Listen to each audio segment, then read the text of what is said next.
નમસ્કાર બાળકો, જો આપણે છેલ્લે જલ ક્ષમતાની ચર્ચા કરી ગયા અને જલ ક્ષમતાની સાથે સાથે આપણે આસુન દાબની પણ વાત કરી ગયા. હવે આજે નવો મુદ્દો છે આશ્રુતિ. પણ આશ્રુતિને જોતા પહેલા નીટના સંબંધે આપણે પટલના પ્રકારો જોઈ લઈએ. નીટને અનુલક્ષીને કે પટલના કેટલા પ્રકારો હોય. જેમ આપણે જોયું કે અણુઓ કોષરસ પટલની આરપાર વહન પામે છે, તો બીજા એવા કયા કયા પટલો છે? તો કે પટલને આપણે મુખ્ય આટલા પ્રકારોમાં વહેંચી શકીએ. નંબર 1,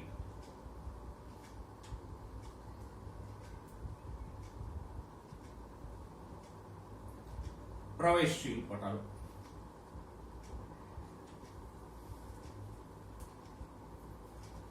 કોને કહીશું? તો કે જે દ્રાવક અને દ્રાવ્ય બંનેને મુક્ત રીતે આરપાર જવા દે એને પ્રવેશશીલ પટલ કહીશું.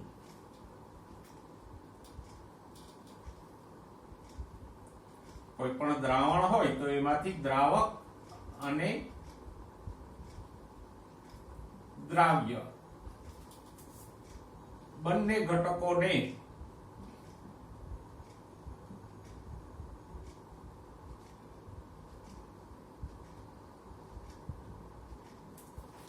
મુક્ત રીતે આર પાર જવા દે.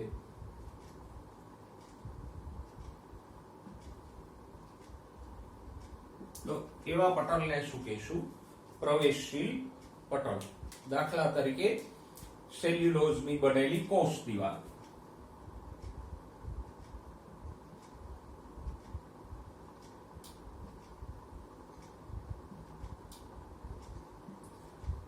એ પ્રવેશશીલ પટલ છે.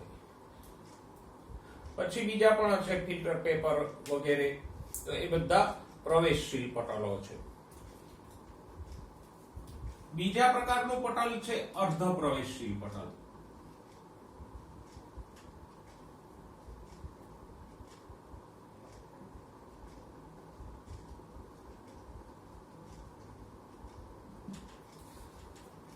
એ આપણા માટે વિશેષ અગત્યનું છે. અર્ધ પ્રવેશશીલ પટલ કોને કહેવાય? તો કે જે ફક્ત દ્રાવકના અણુઓને આરપાર જવા દે, દ્રાવ્યને ન જવા દે. જો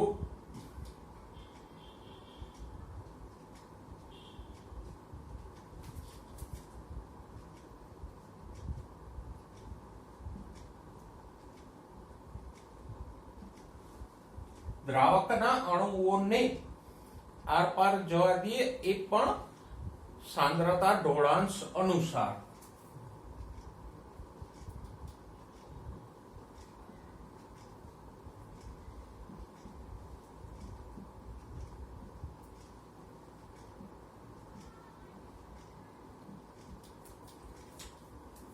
સાંદ્રતા ઢોળાંશ અનુસાર એટલે મંદ દ્રાવણમાંથી સાંદ્ર દ્રાવણમાં.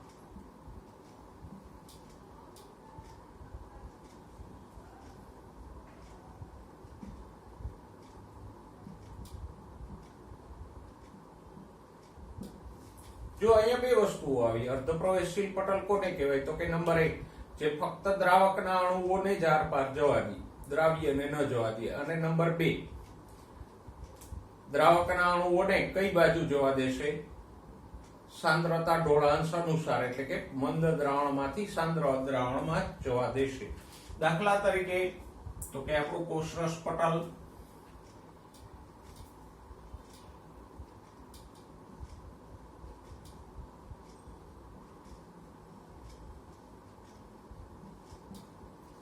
પછી રસધાનીની ફરતે આવેલું ટોનોપ્લાસ્ટ એટલે રસધાની પટલ. કૃત્રિમ રીતે વાત કરો તો પાર્ચમેન્ટ પેપર.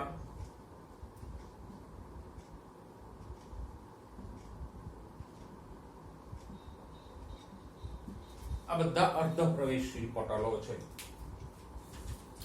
નેક્સ્ટ ત્રીજા પ્રકારનું પટલ છે પસંદગીમાન પ્રવેશશીલ પટલ.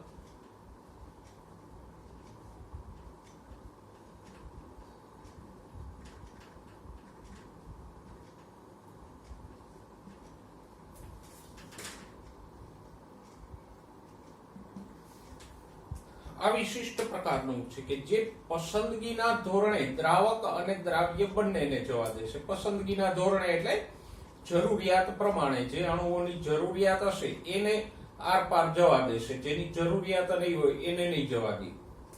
તો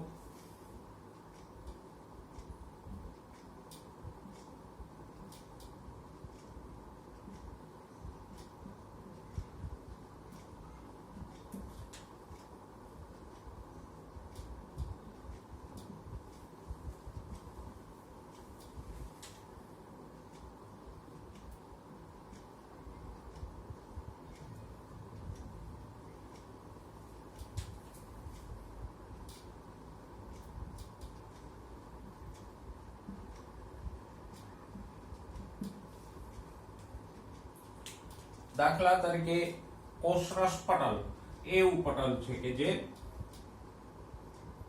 પસંદગીમાન પ્રવેશશીલ પટલ છે. કોષરસ પટલ અથવા તો કોષરસ સ્તર.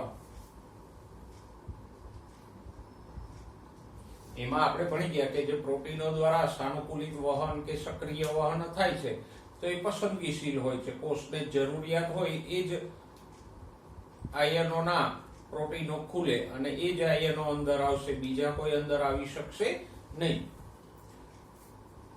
અને ચોથું પટલ છે અપ્રવેશશીલ પટલ.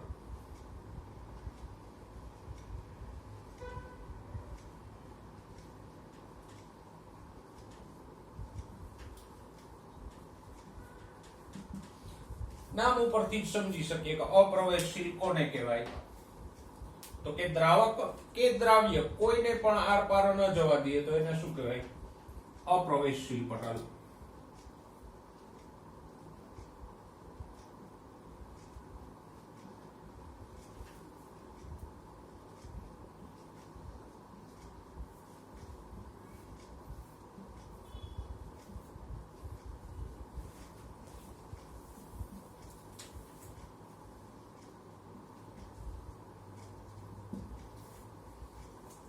દાખલા તરીકે તો કે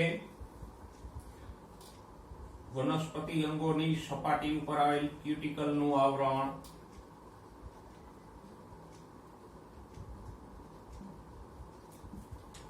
અપ્રવેશશીલ છે. પછી અંતઃસ્તરમાં આવેલ સુબેરિનની બનેલી કાસ્પિરિયન પટ્ટિકાઓ. 7મા ચેપ્ટરમાં આપણે ભણ્યા ને કે અંતઃસ્તરમાં સુબેરિનની બનેલી કાસ્પેરિયન પટ્ટિકાઓ હોય તો એ પણ અપ્રવેશશીલ પટલ તરીકે કામ કરે.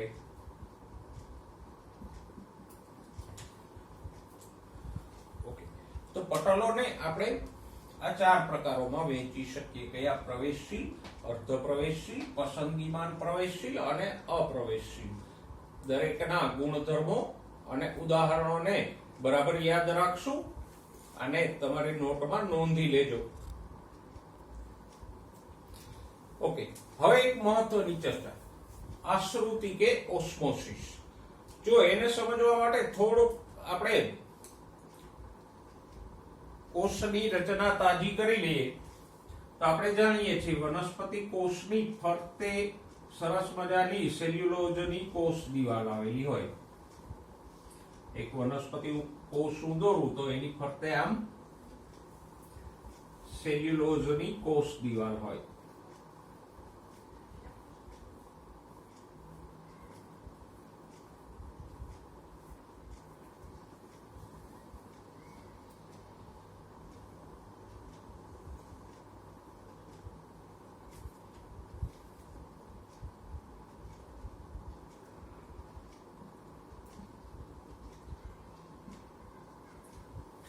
ઓકે, કોષ દિવાલની અંદરની તરફ આવેલું હોય કોષરસ સ્તર અથવા તો કોષરસ પટલ.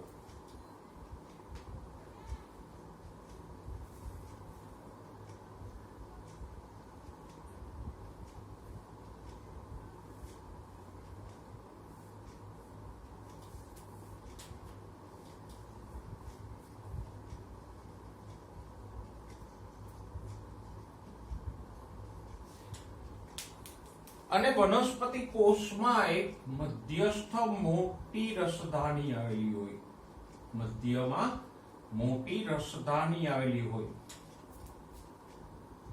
અને રસધાનીની ફરતે હોય ટોનોપ્લાસ્ટ અથવા રસધાની પટલ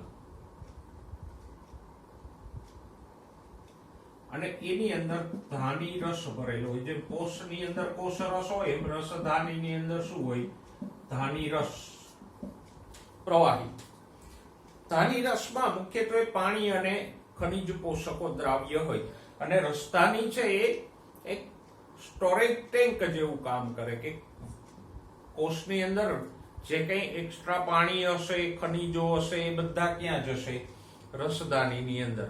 અને પછી જેમ જેમ જરૂરિયાત પડશે એમ રસધાનીમાંથી બહાર કોષ રસમાં આવશે પાણી અને ખનિજ પોષકો. તો આમ રસધાની છે એ વનસ્પતિ કોષમાં પાણી અને ખનિજ પોષકોનો સંગ્રહ કરે અને જરૂરિયાત અનુસાર એમાંથી કોષ રસમાં આ દ્રવ્યો વપરાતા રહે. ઓકે, હવે અહીંયા આપણે પ્રવેશશીલતા તો જાણીએ છીએ. હમણાં જ આપણે વાત કરી કે કોષ દિવાલ કેવી છે, તો કે પ્રવેશશીલ છે. એ તો કોઈને ના નહીં પડે, દ્રાવક હોય કે દ્રાવ્ય હોય એ આર પાર જવા દેશે. ઓકે, કોષરસ પટલ કેવું છે? હમણાં જ આપણે ભણ્યા અર્ધ પ્રવેશશીલ છે, સાથે સાથે પસંદગીમાન પ્રવેશશીલ પણ છે.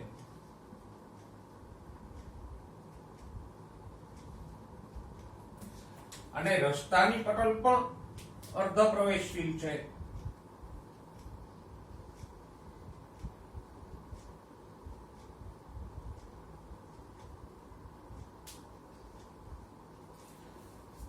વચ્ચે એક વાત કહી દઉં, આવી મધ્યમાં મોટી રસધાની હોય એ વનસ્પતિ કોષનું લક્ષણ છે. પ્રાણી કોષમાં મોટે ભાગે રસધાની હોતી નથી, હોય તોય નાની નાની હોય. આટલી મધ્યમાં મોટી રસધાની ન હોય. તો આવી મધ્યસ્થ મોટી રસધાની ફક્ત શેમાં જોવા મળશે? વનસ્પતિ કોષમાં. ઓકે, તો અહીંયા 3 પટલો છે કે આ કોષ દિવાલ, કોષરસ પટલ અને રસધાની પટલ. એમાંથી કોષ દિવાલ છે એ મુક્ત પ્રવેશશીલ છે, એટલે એ દ્રાવક અને દ્રાવ્ય બંનેને આર પાર જવા દેશે. એ કોઈને માટે અંતરાય એટલે અવરોધ બનતું નથી. એ દ્રાવકને જવા દેશે, દ્રાવ્યને પણ જવા દેશે. પણ આ કોષરસ પટલ અને રસધાની પટલો અર્ધ પ્રવેશશીલ અને પસંદગીમાન પ્રવેશશીલ છે, એટલે એ અમુક અણુઓને જ આવવા દેશે. અર્ધ પ્રવેશશીલ પટલ આપણે કોને કહી ગયા? તો કે ફક્ત દ્રાવકને જ અંદર આવવા દેશે, દ્રાવ્યને નહીં આવવા દે. પછી ભલે દ્રાવ્ય આવે છે પેલા પસંદગીશીલતાને કારણે પ્રોટીન દ્વારા, પણ પાણીના અણુઓની વાત કરો તો પાણી સીધે સીધું લિપિડમાંથી અંદર પ્રવેશશે. તો આમ આ બંને પટલો અર્ધ પ્રવેશશીલ છે, એટલે એ અવરોધક છે. એમ સહેલાઈથી સીધે સીધા અંદર નહીં આવવા દે. મંદથી સાંદ્ર દ્રાવણ તરફ જ એ દ્રાવકનું વહન થવા દેશે. તો આમ આ બંને પટલો વહનનું નિયંત્રણ કરે અને કોષની અંદર કે બહાર અણુઓની ગતિ નિર્ધારિત કરવા માટે મહત્વપૂર્ણ બને. ખાસ ધ્યાન રાખજો, તમને એવું પૂછે કે વનસ્પતિ કોષની અંદર કે બહાર અણુઓની ગતિ નિર્ધારિત કોણ કરે છે? કોષરસ પટલ, રસધાની પટલ, કોષ દિવાલ કે એ અને બી બંને? તો જવાબ શું આવશે? એ અને બી, એટલે કે કોષરસ પટલ અને રસધાની પટલ બંને. ઓકે, તો આપણે પ્રાથમિક રચના સમજ્યા. હવે આશ્રુતિની વાત કરીએ. જો આશ્રુતિ છે એવી ઘટના છે કે જ્યાં વિભેદનીય અર્ધ પ્રવેશશીલ પટલની આરપાર પાણીના અણુઓનું વહન થાય, એના માટે આશ્રુતિ એવો શબ્દ વપરાય. અને આશ્રુતિ સ્વયંભૂ પ્રેરક બળથી થાય. પુસ્તકમાં જો એવો શબ્દ લખ્યો છે, સ્વયંભૂ પ્રેરક બળથી થાય. સરળ રીતે કહીએ તો એમાં કોઈ એટીપી વપરાતા નથી, કારણ કે આશ્રુતિ પણ એક પ્રકારનું પ્રસરણ જ છે, એટલે એમાં કોઈ એટીપી નો વપરાશ થશે નહીં. બરાબર? તો આમ સ્વયંભૂ પ્રેરક બળથી થાય એટલે કે એમાં કોઈ એટીપી વપરાતા નથી. આશ્રુતિની દિશા અને ગતિ શેના પર આધારિત છે એની વાત પછી કરીએ. પેલા આશ્રુતિની વ્યાખ્યા લખીએ. વ્યાખ્યા નોટમાં લખી લેજો. તમારી ચોપડીમાં સ્પષ્ટ વ્યાખ્યા નથી આપી તો કે બે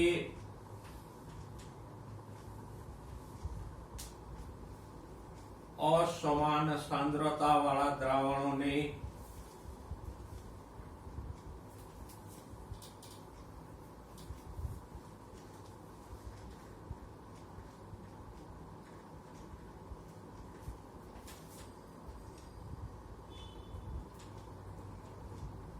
अर्ध प्रवेशशील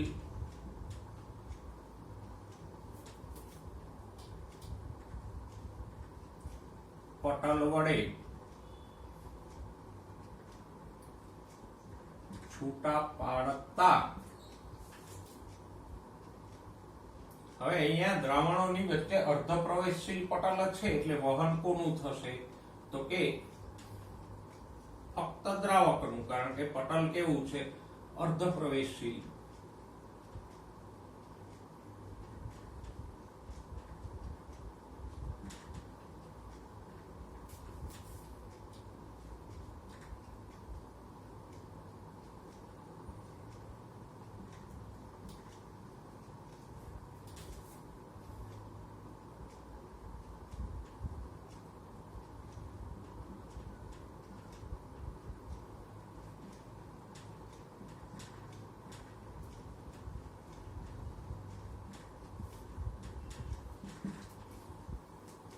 ઓકે, જુઓ જે લખ્યું છે એને આપણે આકૃતિ સ્વરૂપમાં લઈએ.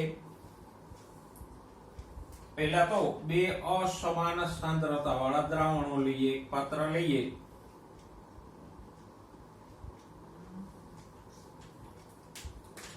એમાં વચ્ચે અર્ધ પ્રવેશશીલ પટલ મૂકીએ. પાત્રમાં પટલની એક બાજુએ સાંદ્ર દ્રાવણ મૂકીએ.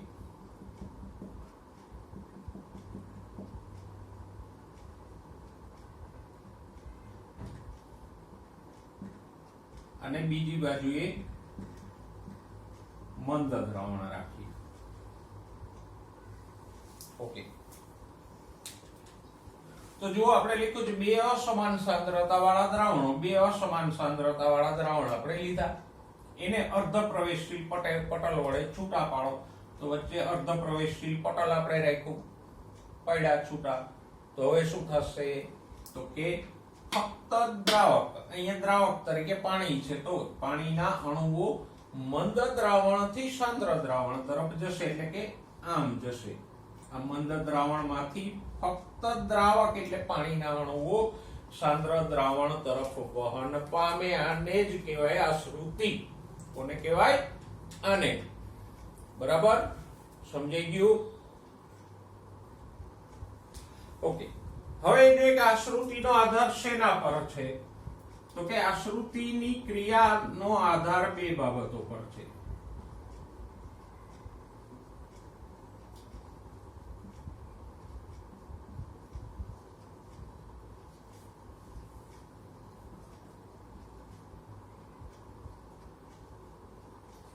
કઈ કઈ બે બાબતો તો કે એક છે સંકેન્દ્રણ ઢોળાંશ.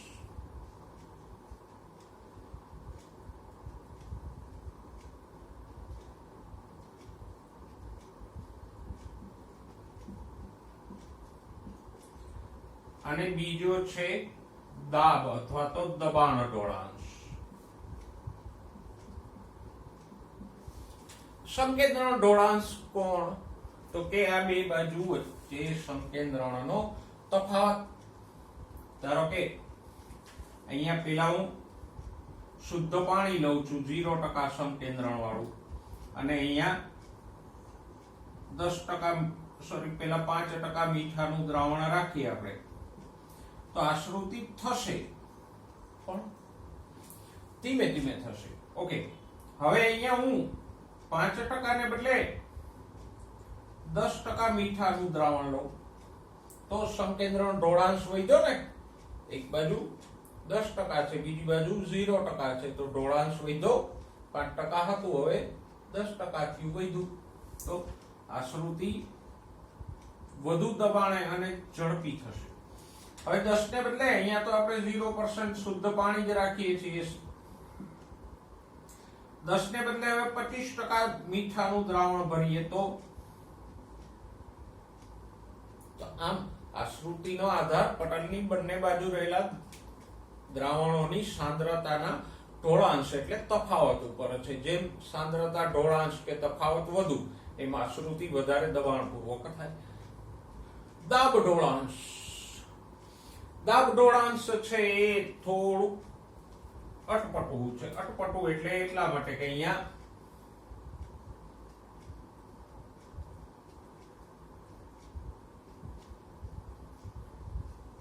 આશ્રુતિ દાબ અને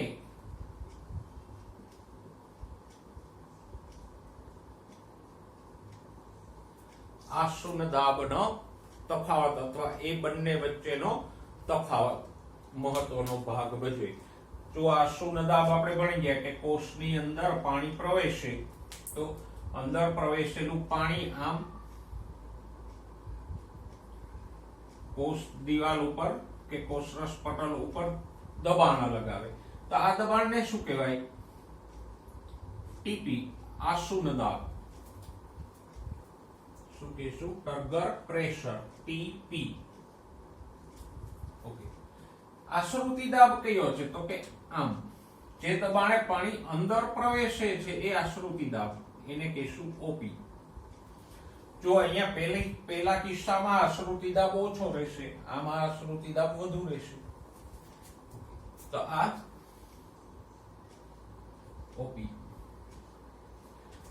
તો ઓપી અને ટીપી નો તફાવત જેમ વધારે એટલે કે આ બંને દબાણ વચ્ચેનો ઢોળાંશ વધુ એમ આશ્રુતિ ઝડપી થાય. ઓપી વધુ હોવું જોઈએ, ટીપી ઓછું હોવું જોઈએ. આ સમથિંગ લાઈક ફુગ્ગામાં આપણે હવા ભરીએ છીએ એના જેવું જ છે. ફુગ્ગામાં આપણે જે દબાણે હવા ભરીએ છીએ એ શું છે? ઓપી સાથે સરખાવી શકાય. ફુગ્ગાની દિવાલ ઉપર હવા જે દબાણ લગાવે છે એ ટીપી સાથે સરખાવી શકાય. પણ એ દિવાલ નથી આ દબાણ નથી રોકતું. રોકે કોણ? તો કે સામે જે દબાણ લાગે ને એ. આમ હવા દિવાલ ઉપર દબાણ લગાવશે તો દિવાલ પણ હવા ઉપર દબાણ લગાવશે ને. એને આપણે ગયા લેક્ચરમાં કીધા હતા ડબલ્યુપી, વોલ પ્રેશર. પણ હંમેશા આસુન થયેલા કોષ માટે ટીપી અને ડબલ્યુપી સરખા હોય તો જ કોષ એમને જળવાઈ રહે. જો ટીપી વધારે હોય અને ડબલ્યુપી ઓછું હોય તો ફુગ્ગો કે કોષ ફૂલે. જો ડબલ્યુપી વધારે હોય ટીપી કરતા તો સંકોચાય. ફુગ્ગો અથવા કોષ આમ ફૂલે નહીં અને સંકોચાય પણ નહીં. સ્થિર ક્યારે રહે? જો ટીપી ને ડબલ્યુપી સરખા હોય તો TP is equal to WP. એટલે ડબલ્યુપી ને બદલે આપણે અહીંયા ટીપી ની ભાષામાં વાત કરશું તો ઓપી ટીપી વચ્ચે ડિફરન્સ જેમ વધારે, ઓપી વધુ ટીપી ઓછો તો હવા અંદર આવશે. આપણે જે દબાણે ફુગ્ગામાં હવા ભરીએ છીએ ઓપી એ વધુ હોય, સામેથી ટીપી કે ડબલ્યુપી ઓછું હોય તો ફુગ્ગામાં હવા જાય. બરોબર ને? આપણું જેટલું દબાણ છે એટલું જ ફુગ્ગાની દિવાલનું દબાણ થઈ જાય તો હવા જતી બંધ થઈ જાય, પછી ગાલ દુખી જાય. સમજાઈ ગયું? ના સમજે તો ચિંતા ન કરવી. આટલું યાદ રાખજો કે આશ્રુતિનો આધાર બે બાબતો ઉપર છે. કયું? સંકેન્દ્રનો ઢોળાંશ એટલે પટલની બે બાજુ રહેલા દ્રાવણોની સાંદ્રતા વચ્ચેનો તફાવત, અને દબાણ ઢોળાંશ એટલે આશ્રુતિ દાબ અને ટર્ગર પ્રેશર કે વોલ પ્રેશર વચ્ચેનો તફાવત. એક સામાન્ય સૂત્ર આની ઉપરથી આપણે લઈ શકીએ. નીટ અને અનુલક્ષીને હું વાત કરું છું, તમારી ટેક્સ્ટ બુકમાં નથી, કે ડીપીડી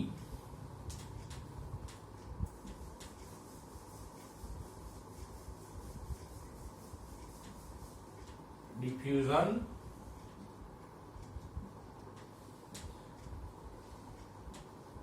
pressure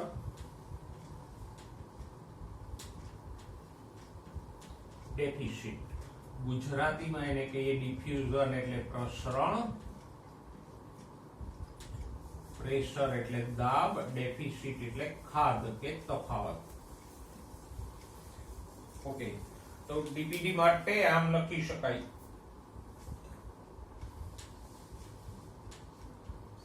ડીપીડી is equal to OP minus TP. TP ના બદલે અહીંયા આપણે ડબલ્યુપી પણ લઈ શકીએ.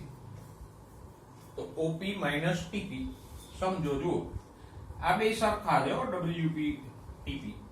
ધારો કે ઓપી 5 એકમ છે અને ટીપી 3 એકમ છે દબાણ. તો હવા પાણી આમ જશે ને, જેમ આપણે ફુગ્ગામાં હવા ભરીએ તો એ દબાણ વધુ છે, ફુગ્ગાની અંદરનું દબાણ ઓછું છે, તો હવા જશે. તો ઓપી માઇનસ ટીપી 5 માઇનસ 3 શું આવશે? 2. તો પાણી અંદર પ્રવેશશે. આ બે સરખા થઈ જાય તો જેમ જેમ જેમ જેમ કોષમાં પાણી પ્રવેશશે એમ એમ આ ડબલ્યુપી વધતું જશે. તો એ પણ 5 થઈ જાય તો ઓપી માઇનસ ટીપી શું આવશે? 0. બે બાજુ દબાણ સરખું છે તો હવે પાણી અંદર જશે ન જાય. આપણે જેટલું ફૂંક મારીએ છીએ એટલું જ દબાણ ફુગ્ગો લગાવે તો હવા અંદર નહીં જાય. તો ડીપીડી 0 થઈ ગઈ તો પાણી અંદર નહીં પ્રવેશે, અને ડીપીડી માઇનસ થશે તો પાણી બહાર આવશે અથવા કોષ ફાટી જશે. તો આમ કોષમાં પાણી ક્યારે પ્રવેશે? ડીપીડી નું મૂલ્ય ધન હોય તો, ઓપી ઊંચું હોય, ટીપી ઓછું હોય તો કોષમાં પાણી પ્રવેશે. ડીપીડી 0 હોય જ નહીં, ડીપીડી ખાધ હોય જ નહીં તો પાણી પ્રવેશશે નહીં. ઓકે, આ એક જૂનો સિદ્ધાંત હતો કે જેના દ્વારા કોષમાં પાણીનો પ્રવેશ સમજાવવામાં આવતો, પણ આધુનિક મંતવ્ય ડીપીડી કરતા જલ ક્ષમતાને આધારે કોષમાં પાણીનો પ્રવેશ સમજાવે. કારણ કે અહીંયા ફક્ત દબાણના આધારે જ આપણે વાત કરી ઓપી અને ટીપી. ક્યાંય જલ ક્ષમતા એટલે કે સ્થિતિ ઊર્જાની વાત આવતી નથી. જ્યારે જલ ક્ષમતામાં દબાણ પણ આવી જાય છે અને સ્થિતિ ઊર્જા એટલે કે મુક્ત શક્તિની વાત પણ આવી જાય છે. એટલે ડીપીડી ને બદલે હવે કયા સિદ્ધાંતથી પાણીનો પ્રવેશ સમજાવાય?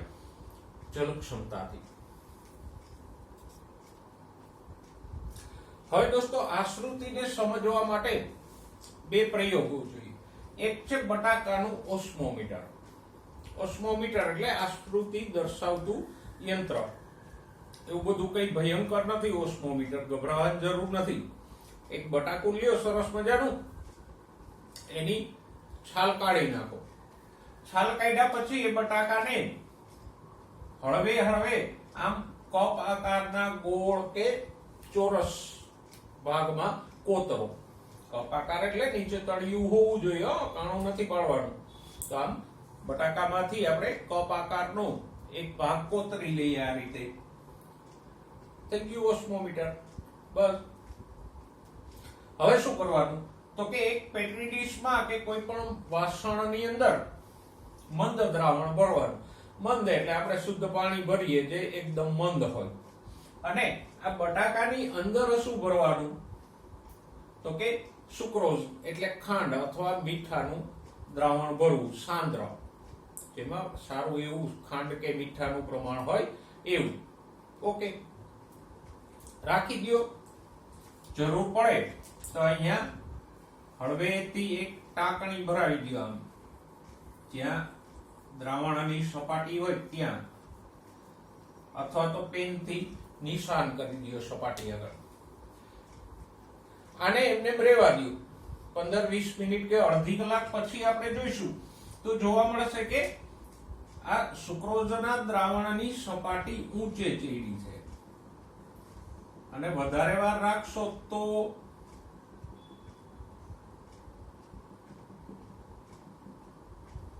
કદાચ દ્રાવણ ઉપરથી છલકાઈ પણ જાય. તો આવું શા માટે થયું? બીકરનું પાણી અંદર કેમ પ્રવેશ્યું? તો કે સિમ્પલ વસ્તુ છે. બટાકામાં જે કોષો છે એ કોષોના કોષરસ પટલ અર્ધ પ્રવેશશીલ પટલ તરીકે કામ કરે છે. બધા કોષોના કોષરસ પટલ સંયુક્ત રીતે એક અર્ધ પ્રવેશશીલ પટલ બનાવે છે. પટલની અંદરની તરફ સાંદ્ર દ્રાવણ છે, બહારની તરફ મંદ દ્રાવણ છે. તો આશ્રુતિની ક્રિયાથી પાણીના અણુઓ અંદર પ્રવેશશે અને બટાકામાં સપાટી ઊંચી આવશે.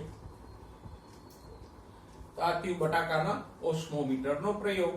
ઘરે પણ તમે કરી શકો, કરજો. બીજો એક પ્રયોગ જે આ શ્રુતિ સમજાવતો એ વિસ્તારથી અને વધારે અગત્યનો છે, એ છે થીસલ ફનેલનો પ્રયોગ. થીસલ ફનેલ એટલે આવી એક ગરણી હોય કાચની, એને શું કહેવાય? થીસલ ફનેલ. અને ફનેલ એટલે ગરણી, તો આવી કાચની ગરણી હોય એને કહેશું થીસલ ફનેલ. અને એક બીકર લ્યો. સાથે સાથે આ શ્રુતિ છે તો અર્ધપ્રવેશશીલ પટલની જરૂર પડશે ને, ક્યાંથી લાવશું? તો કે એક મરઘીનું ઈંડું લ્યો, એમાં હળવેથી એક કાણું પાડો અને કાણા દ્વારા ધીમે ધીમે અંદરથી બધું આલ્બ્યુમિન અને ઝરદી કાઢી લ્યો. પછી જે ખાલી ઈંડું વધ્યું એને મંદ HCl માં મૂકો. સામાન્ય આપણે જે ટોયલેટ બાથરૂમ સાફ કરવા માટે HCl વાપરીએ છીએ એ પણ ચાલે. તો એ મંદ HCl માં એને રહેવા દો. થોડી વાર 30 મિનિટ કે એનાથી વધુ સમય રહેવા દેશો એટલે ઉપરનું જે કેલ્શિયમનું આવરણ છે એ HCl સાથે પ્રક્રિયા કરી કેલ્શિયમ ક્લોરાઇડમાં ફેરવાઈ જશે અને વિઘટન પામી જશે ફીણ સ્વરૂપે. પછી ઈંડાને બહાર કાઢો તો નીચેથી એક પાતળું પ્લાસ્ટિક જેવું પડ નીકળશે, એ અર્ધપ્રવેશશીલ પટલ. અર્ધપ્રવેશશીલ પટલ એ એટલા માટે છે કે મરઘીનું ઈંડું પણ એક કોષ જ છે, તો એ કોષની ફરતે પણ કોષરસ પટલ હોય તો એને આપણે કાઢી લીધું કેલ્શિયમનું આવરણ ઓગાળીને. તો આમ મરઘીના ઈંડામાંથી મળી શકે, અથવા તો જે સાયન્ટિફિક સ્ટોર હોય ત્યાંથી તમને પાર્ચમેન્ટ પેપર નામનું પણ અર્ધપ્રવેશશીલ પટલ મળી શકે. એનાથી આગળ દેડકા કે એવા પ્રાણીઓના મૂત્રાશયો પણ અર્ધપ્રવેશશીલ પટલ તરીકે કામ આપે, પણ એ મેળવવા આગ્રહ થાય. ઈંડાનું પટલ સૌથી સહેલું છે. અહીંયા પટલને એકદમ કડક રીતે બાંધો.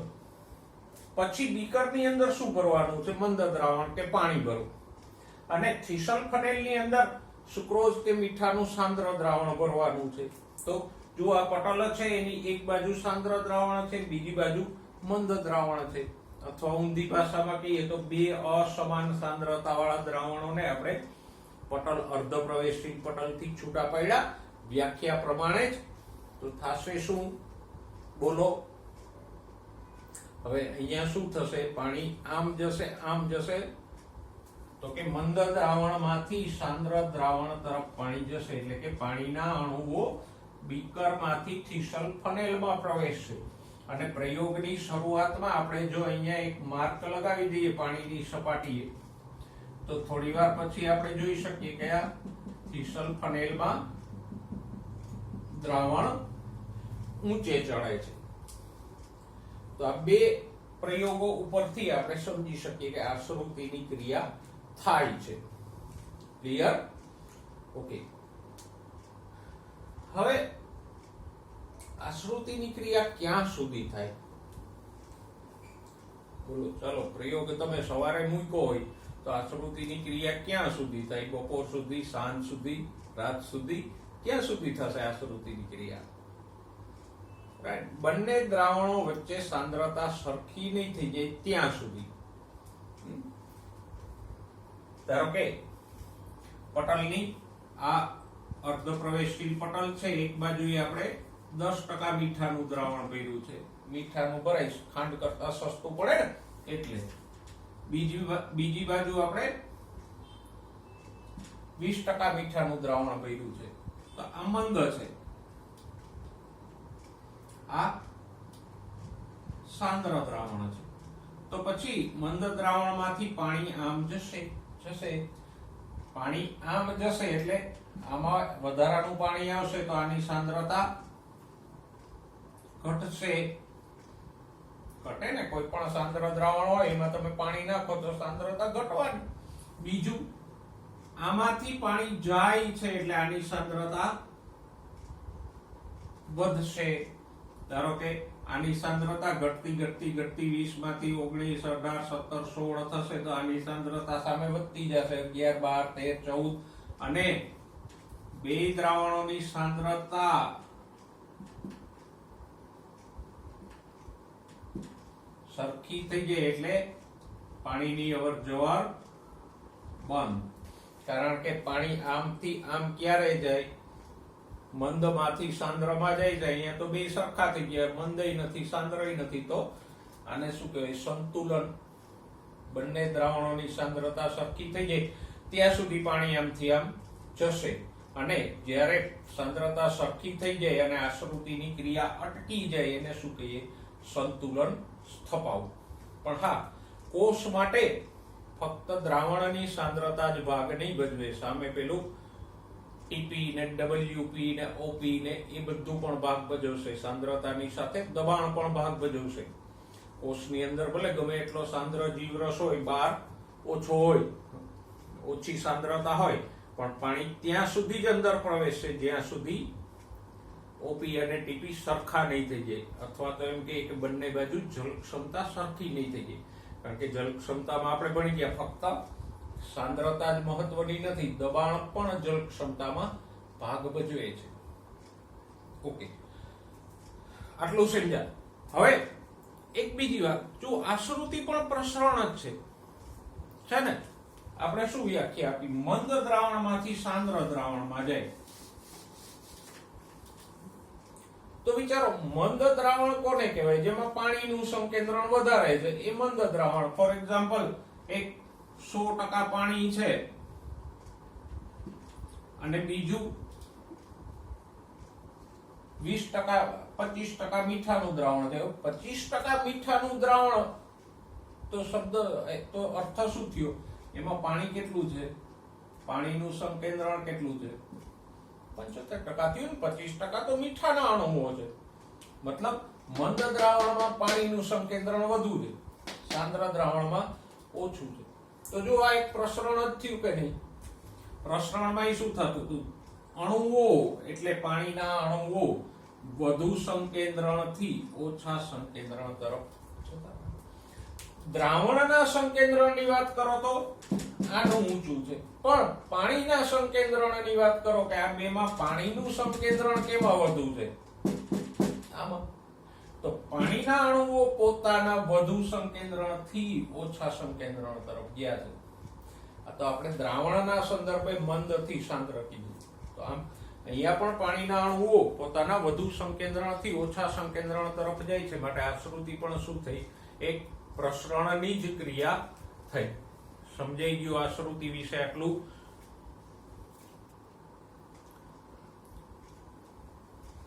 ઓકે દોસ્તો, હવે જો થોડા થીસલ પટેલના પ્રયોગથી પાછળના પાને આવો તો ત્યાં તમને એક આવી આકૃતિ આપેલી છે. જુઓ, એમાં ખંડ A અને ખંડ B છે અને વચ્ચે સરસ મજાનું અર્ધપ્રવેશશીલ પટલ છે.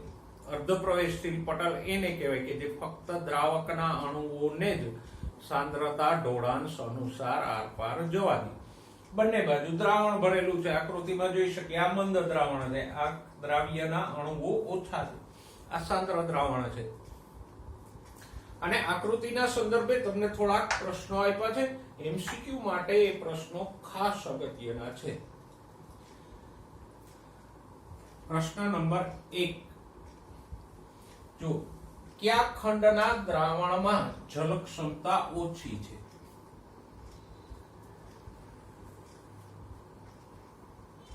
ખંડ A અને ખંડ B પૈકીના કયા ખંડના દ્રાવણમાં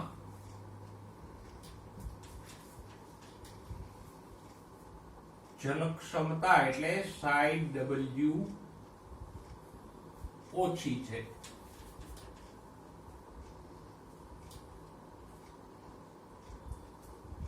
ઓકે, જો આશ્રુતિમાં જલ ક્ષમતા તો ભેગી રહેશે જ, કારણ કે સાંદ્રતા આવી ને તો જલ ક્ષમતા રહેશે. જો આપણે એવું ધારી લઈએ કે બંને ઉપર દબાણ સરખું જ છે, ખંડ A અને ખંડ B માં દબાણ સરખું જ છે એવું આપણે સ્વીકારી લઈએ, કારણ કે એનો કોઈ દબાણનો ઉલ્લેખ આપણને આપ્યો નથી અને વાતાવરણનું જ દબાણ લાગે છે. જલ ક્ષમતાનું સૂત્ર આપણે લખીએ, શું છે? પસાઈ W is equal two પસાઈ P plus પસાઈ S. પસાઈ ની સાઈ P સાયલન્ટ આવશે. તો અહીંયા આપણે વાતાવરણનું દબાણ છે એવું ધારી લઈએ તો બંને ખંડમાં શું થશે? Psi P is equal to 0 થઈ જશે. તો આપણું સૂત્ર શું થઈ જશે? Psi W is equal to psi P 0 છે માટે સાઈ S. ઓકે, તો જલ ક્ષમતા સીધી શેના આધારિત થઈ ગઈ? સંકેન્દ્રણ આધારિત. હવે સાઈએસ કેવી રીતે વર્તે? સંકેન્દ્રણ વધે તો સાઈએસ ઘટે. યસ. તો અહીંયા જો બે બાજુથી કેમાં સંકેન્દ્રણ વધુ છે? આમાં. તો આની સાઈએસ વધારે, આની સાપેક્ષે બી ની સાઈએસ વધુ થશે કે ઓછી? શું થશે? સંકેન્દ્રણ વધે તો સાઈએસ ઘટે. સાઈએસ સાઈ ડબલ્યુ. તો બેમાંથી કોની જલ ક્ષમતા ઓછી થઈ? પેલી બાજુનામાં. કારણ કે અહીંયા સંકેન્દ્રણ વધુ છે તો જલ ક્ષમતા ઓછી હશે. Good, very good. તો જવાબ આવશે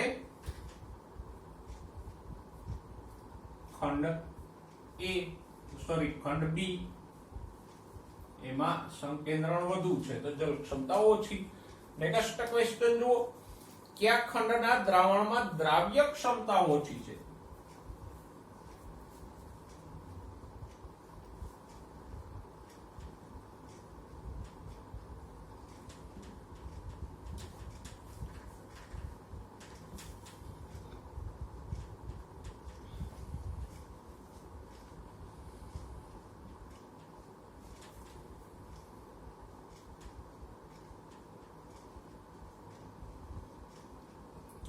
દ્રાવ્ય ક્ષમતા એટલે શું? સાઈ એસ. તો હમણાં જ આપણે વાત કરી, સાઈ એસ કેમાં ઓછી છે? સાંદ્ર દ્રાવણ હોય એમાં દ્રાવ્ય ક્ષમતા ઓછી છે. પાછું યાદ કરાવી દો, દ્રાવ્ય ક્ષમતા એટલે શું? દ્રાવણમાં દ્રાવ્ય ઓગાળવાની ક્ષમતા, એને શું કહેવાય? દ્રાવ્ય ક્ષમતા. જેમ દ્રાવણ સાંદ્ર એમ દ્રાવ્ય ક્ષમતા ઓછી. દાખલા તરીકે આ બે મીઠાના દ્રાવણ છે તો હવે આમાં દ્રાવ્ય એટલે મીઠું ઓગળવાની ક્ષમતા કેનામાં વધુ છે? આમાં કે આમાં? આમાં વધુ મીઠું હજી ઓગાળી શકશો, આમાં હવે ઓછું મીઠું ઓગાળી શકાશે. તો દ્રાવ્ય ક્ષમતા કોની ઓછી થઈ? ખંડ બી ની. રાઈટ. અહીંયા પણ જવાબ આવશે ખંડ બી. આ જવાબોને સમજો અને લખી લેજો એમસીક્યુ માટે. આકૃતિ બહુ મહત્વની છે. ઓકે. આશ્રુતિ કઈ દિશામાં થાય? ત્રીજો પ્રશ્ન.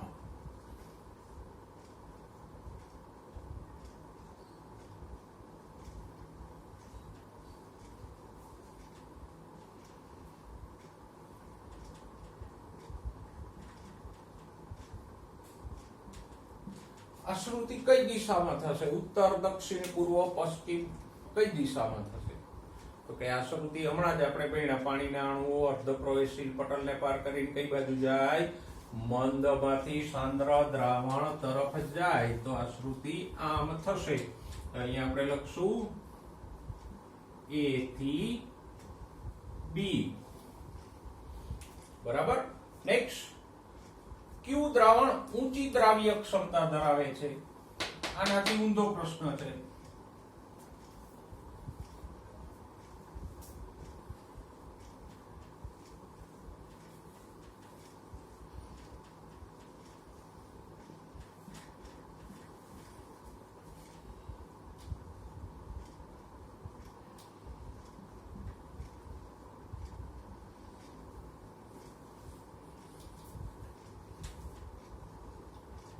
બોલો, હમણાં જ આપણે વાત કરી કોની દ્રાવ્ય ક્ષમતા ઊંચી છે? એની કે બી ની? રાઈટ. ખંડ એ ના દ્રાવણની દ્રાવ્ય ક્ષમતા ઊંચી છે, બી ની ઓછી હોય તો એ ની ઊંચી જ હોય ને. એમાં કઈ પૂછવા જેવું કરો નહીં. ઓકે. પાંચમો પ્રશ્ન. સંતુલન સમયે કયા ખંડમાં જલ ક્ષમતા ઓછી હોય? સંતુલન એટલે શું? તો કે જ્યાં આશ્રુતિની ક્રિયા અટકી જાય, પાણી પ્રસરણ પામતું અટકી જાય.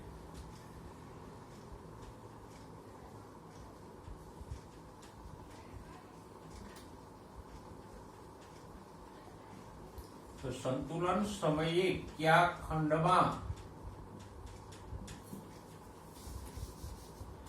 જલ ક્ષમતા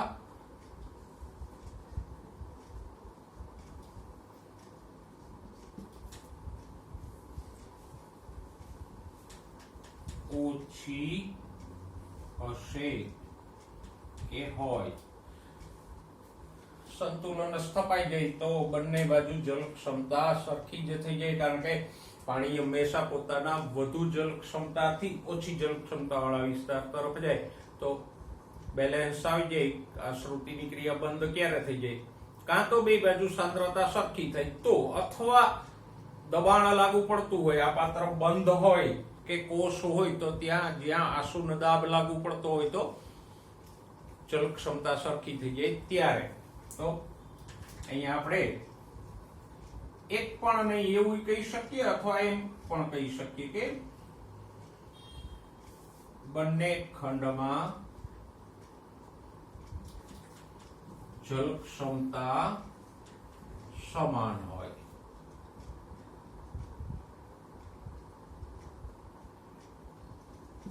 અહીંયા તમને નન પણ આપી શકે, એક પણ નહીં એવું પણ. બરાબર? Okay, next.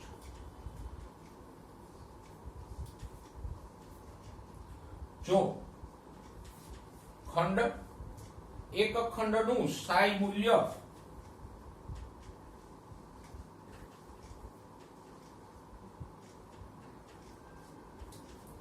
સાઈ મૂલ્ય એટલે સાઈ ડબલ્યુ, હો ભલે ખાલી સાઈ પહોંચે, સાઈ ડબલ્યુ જલ ક્ષમતાનું મૂલ્ય કેટલું છે તો કે 2000 કિલો પાસ્કલ. જલ ક્ષમતાને આપણે પાસ્કલ એકમમાં માપીએ ને એટલે 2000 કિલો પાસ્કલ. પણ અહીંયા એક થોડું કન્ફ્યુઝન ક્યારેક તમને પેદા થાય એ કહું. બીજા ખંડનું જલ ક્ષમતાનું મૂલ્ય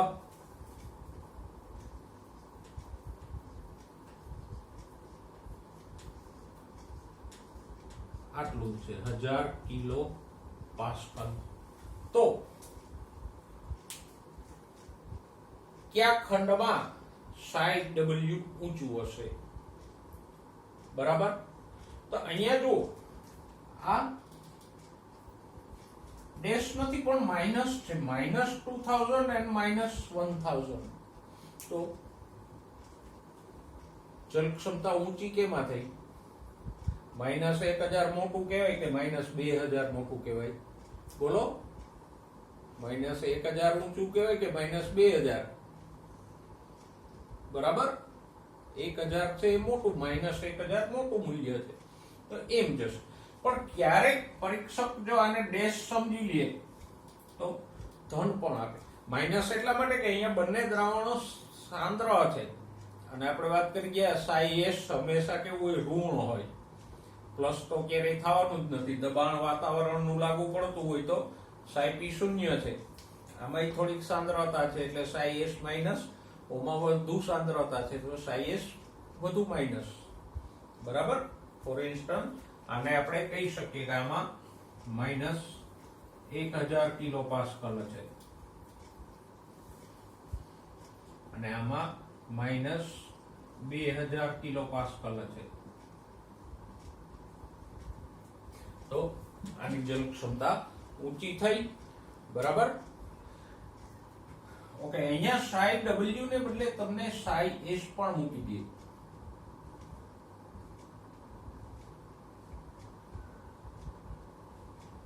અને પછી એવું પૂછે માઇનસ પ્લસ નહીં કે કેમાં સાઈ ડબલ્યુ ઊંચું છે, કયા ખંડમાં? તો કયા ખંડમાં સાઈ ડબલ્યુ ઊંચું થયું?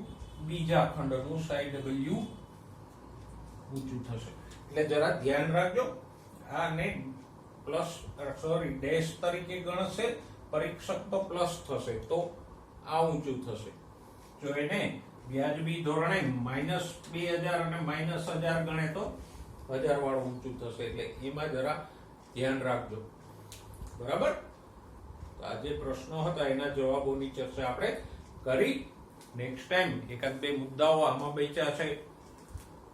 જલ સંબંધોમાં રસ સંકોચન અને અંતઃચૂષણ એની ચર્ચા કરશું અને આગળ વધશું ચેપ્ટરમાં. ત્યાં સુધી સ્વસ્થ રહો, મસ્ત રહો અને ભણવામાં વ્યસ્ત રહો.